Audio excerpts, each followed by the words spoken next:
سلام تقطعتنا هذا الشانل كم يكنيكم كم توتروا على ما هذا الشانل كم يجيرنا نحبر تسبنا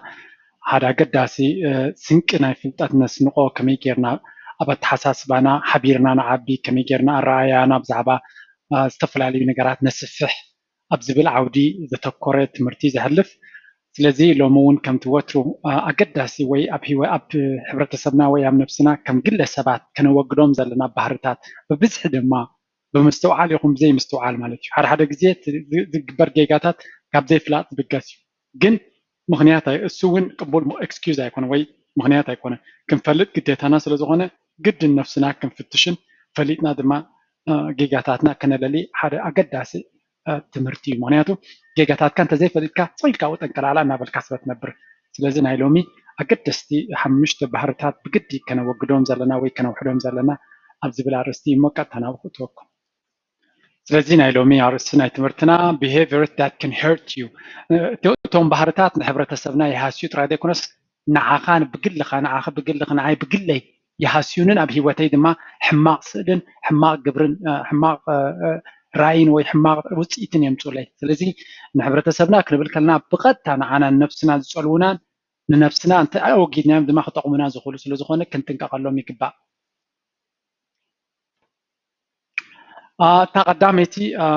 ኣርእስቲ ካብ ኩልና ነስሕታ ኣይኮነትን ንሳ ድማ ፖለቲክስ ወይ ሪሊጅን እያ ትብል ፖለቲካን ሃይማኖትን ከምዚ መዓልታዊ ሎሚ ንሪኦ ሓደ ሰብ ኢልና ዝፈልጥን ዘይፈልጥን ዝዛረበሉ ኩሉ ሰብ ድማ ነናቱ ኣፍልጦ ነናቱ ርድኢቱን ከም ኣብ ዓለም ዝበለፀ ወይ ንሱ ጥራይ ሓቂ ገይሩ ዝቐርበሉ ግዜ ኢና ዘለና ስለዚ ብዛዕባ እዛ ኣርእስቲ እዚ ቀዳማይ ክንፈልጦ ዘለና ወይ እቲ ንሕና ንብሎ ዘለና ጌጋ ናተይ መንገዲ እንተዘይኮይኑ ካልእ መንገዲ የለን እቲ ኣነ ዝደልዮ ኣነ ዝፈልጦ መንገዲ ንሱ ጥራይ እቲ ዝበለፀ ብእንግሊሽ ማይ ሃይዌይ ኦር ሃይዌይ ኣፕሮች ብልዎ እዚ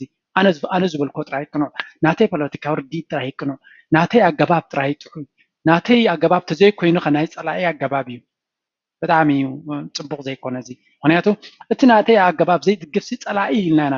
ሌብል ንገብሮ ወይ ሽም ንቦ ዝኾነ ብዛዕባ ኤርትራ ፍትሒ ድዩ ዋላ ገለ ተተዛሪቡ ወያነ ወይ ኢትዮጵያዊ ዝብል ሽም ወሃበካ ወይ ካልእ ሽም ወይ ናይ ኣሜሪካ ኩርኩር ወይ ገለ ይወሃበካ እዚ ሕጂ ቀዳማይ ጌጋ ኣብ ሕብረተሰብና ብተደጋጋሚ ዝርአ ዘሎ እዩ ካልኣይ ድማ ነቲ መሰረታዊ ነገራት ንኣብነት ከም በዓል ፍትሒ ፍሪደም ጃስቲስ ሩል ኦፍ ሎው ኮንስቲትዩሽን ቅዋም ሕጊ ብሕጊ ዝምሕደር ፍትሒ ናፅነት ሓርነት ንዝብል ቃላሲ ከምዚ ዘይምልከተና ወይ ንኤርትራ ኣብ ናይ ኤርትራ ጉዳይ ክትጥቀመሎም ዘይብልካ ጌርና ነቕርቦ ዝተፈላለየ ኤክስኪውዝ ነቕርብ ንዑ እዚ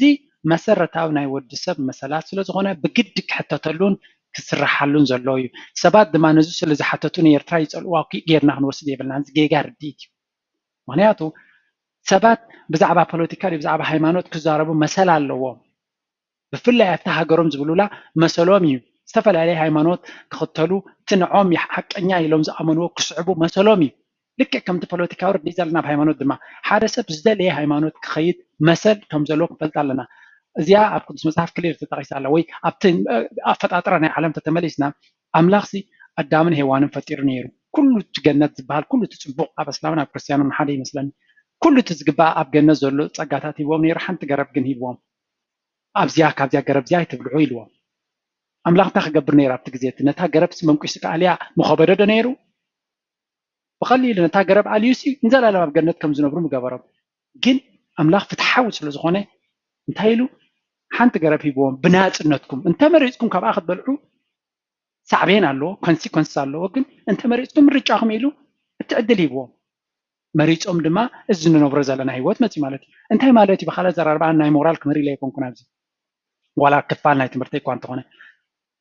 ሂወት ኣምላኽ ነቲ ሰብ ብምርጫ ንክነብር ይመሪፅዎ ስለዚ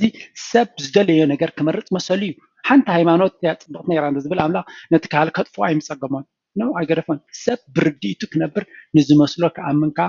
መሰሉ እዩ እስላም ዲ ክርስቲያን ብዘየገድስ ኣብ ውሽጢ ክርስትና ካቶሊክ ዲ ኦርቶዶክስ መንፈሳዊ ዲ ፕሮቴስታንት ብዘየገድስ ምርጩ እዩ ሪስፔክት ዲስ ፒፕል እቲ እንኮ ፀገም ናትና እንታይ እዩ ንሱ ከምኡ ስለዘይኮነ ከም ፀላኢ ትርዮ ወይ ናይ መሳርሒ ናይ ካልእ ክህሉ ይኽእል የለን ማለት ኣይኮንኩን ብመንገዲ ሃይማኖት ተባሂሉ ዝግበር ኣጀንዳታት የለን ማለት ኣይኮንኩን ግን ሰባት ብምርጮም ናብኡ ክሳብ ዝኸዱ ክትምህሮም እዩ ዘለካ ከተንቆሖም እዩ ዘለካ ንኸይከዱ እምበር ክትኩንኖምን ንዕዖም ክትቀትልን ክትሃርምን ግዜ ክትጥፍ የብልካ ስለዚ ልክዕ ከምቲ ኣብ ፖለቲካዊ ፍልልያት ኣለና ኣብ ሃይማኖት ፍልልያት ኣለና ሪስፔክት ንሰባት ከዓ ፍቅርካ ብምርኣይ ኢካ ትስዕሮም እምበረይ ብፀርፍን ብውርደትን ኣይኮንካ ትስዕሮም ተፀሪፍካ ሰብ ዝያዳ ወይ ክፀርፈካ ወይ ክፀልኣካ እዩ ዝርዱ እዩ ስለዚ ብዙሕ ኣብቲ ርድእት ነጥቢ ብዙሕ ግዜ እንተዘየጥፋና ይሓይሽ ግን ብሓፈሻ ካብቲ ሓደ ዓብይ ፀገም ዘለና ናተይ ሃይማኖት እዩ ፅቡቅ ናተይ ኣምላኽ ሓያል ናተይ ኣምላኽ ይፈቃር ንኣምላኻት ከተወዳድሩ ኣይትበዓሉ ፕሊዝ ኣምላኽ ናቱ መንገዲ ኣለዎ ናትኩም ግበሩ ኣምላኽ ካብ ኩሉ ኣይዶኖ ተኻል መፅሓፍቲ ይፈልጥን ናይ ክርስቲያን ግን በዚያ ዝሃረመካ ነዚኣ ትገመሉ ሓቦ ኢልካ ክዳንካ ዝወሰደትካ ተረፈውን ሓቦ እምበር ምስኡ ተኸራኸራ ይበለት ብፍላይ እቶም ኣብ ሃይማኖት ኮይንኩም ትከራኸሩ ዘለኹም ኮምፕሊትሊ ኢኹም ተጋጊኹም ዘለኹም ምክንያቱ እቲ ኣምላኽኩም ብፍላይ እቶም ክርስቲያን ማለት ኣምላኽኩም ስኮማ ይብልኒ የሱስ ከምኡ ኢሉ ኣይመሃረናን ኣፍቅሩ ኢልና ኣፍቅሩካ ነቶም ምሳኻ ዝኸዱ ኣብቲ ቤተክርስትያን ጥቃኻ ዘለዉ ጥራይ ኣይኮነን ኢልካ ንኩሎም ካልኦት ንኩሉ ህዝቢ ብማዕረ ከተፍቅር ከም ዘለካ እዩ ሃይማኖትና ዝያዳ ፈሊጥና ክንነብሮ ክንፍትና ኣለና ስቂልና እታ መከላኸሊ ድሓርካ ኣምላኽ ዝከላኸለሉ ይደልን እዚያ ክትፈልጡ ዘለኩም ከምዚ ናቱ ወታደር ኮይንኩም ክትማጎትሉ ገለ ኣይደልን እዩ ኣምላኽ ናቱ እኹል ዝኾን መማጎት ኣለዎ ተደልዩ ሓደ መልኣኽ ክሰድድ ይኽእል እዩ ስለዚ ንቀቕ ኣለና ማለት እዩ እታ ካልአይቲ ነጥቢ ኦልሬዲ ሪኢኹማ ኣለኹም ባእስን ፀርፍን ትብል እያ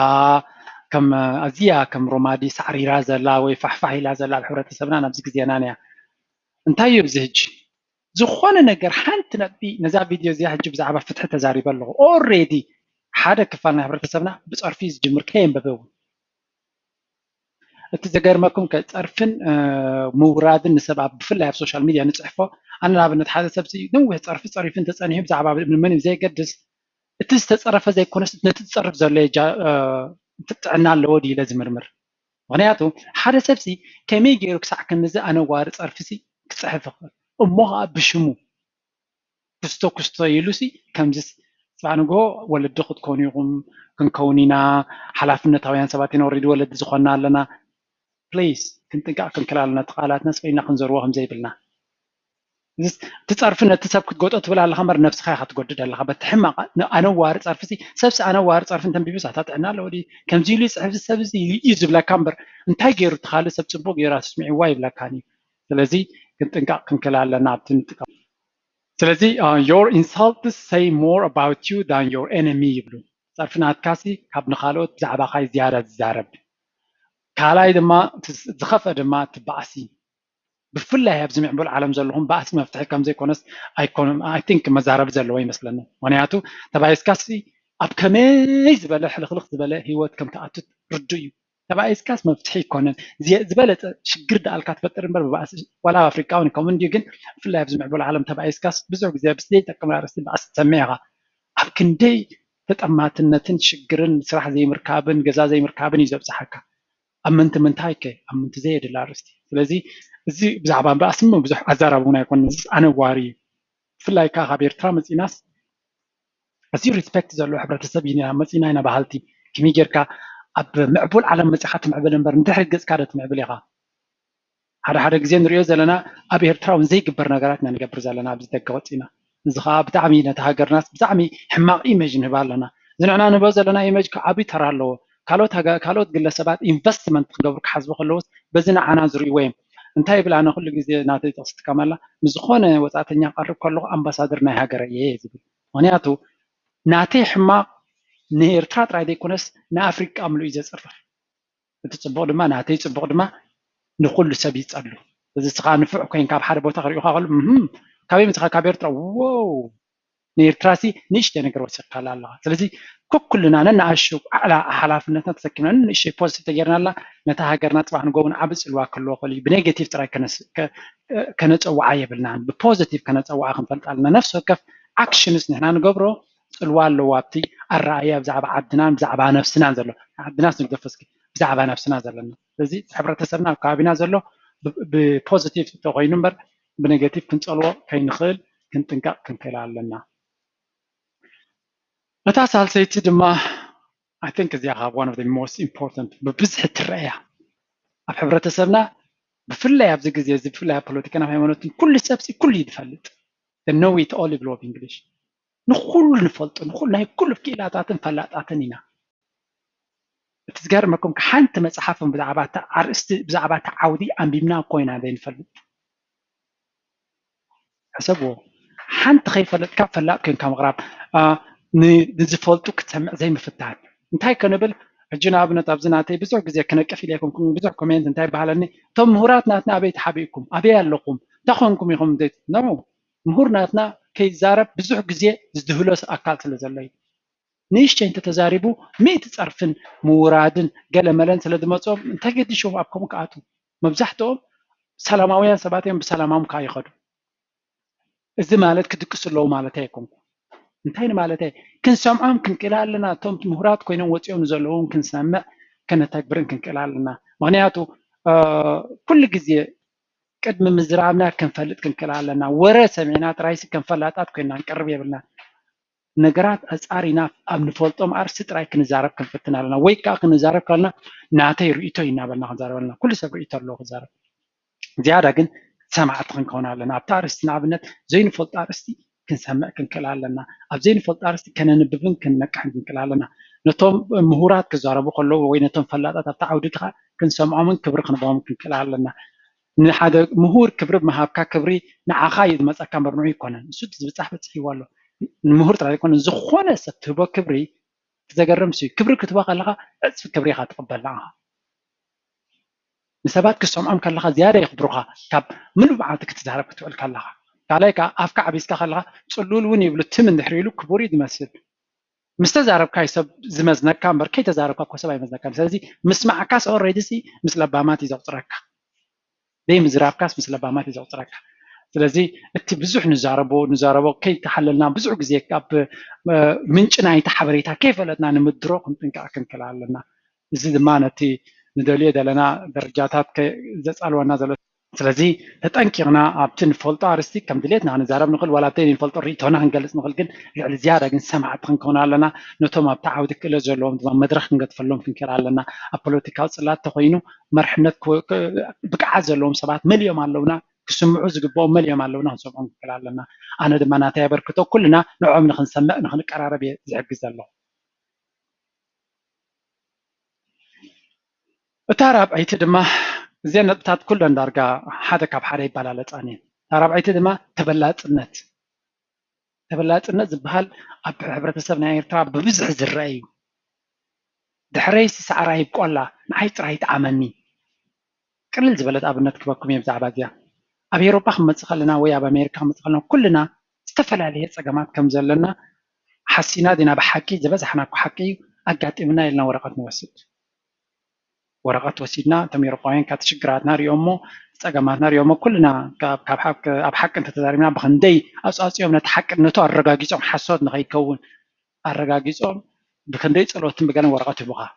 ورقات مسابقة بحر ثلاثة سومن نت exact تبلد اللي خد تبلد زنبرك علامات قديفك opposite نات تصرح إذا جيب بخال definition تبلات إذا بلاكا ولا سلامنتاي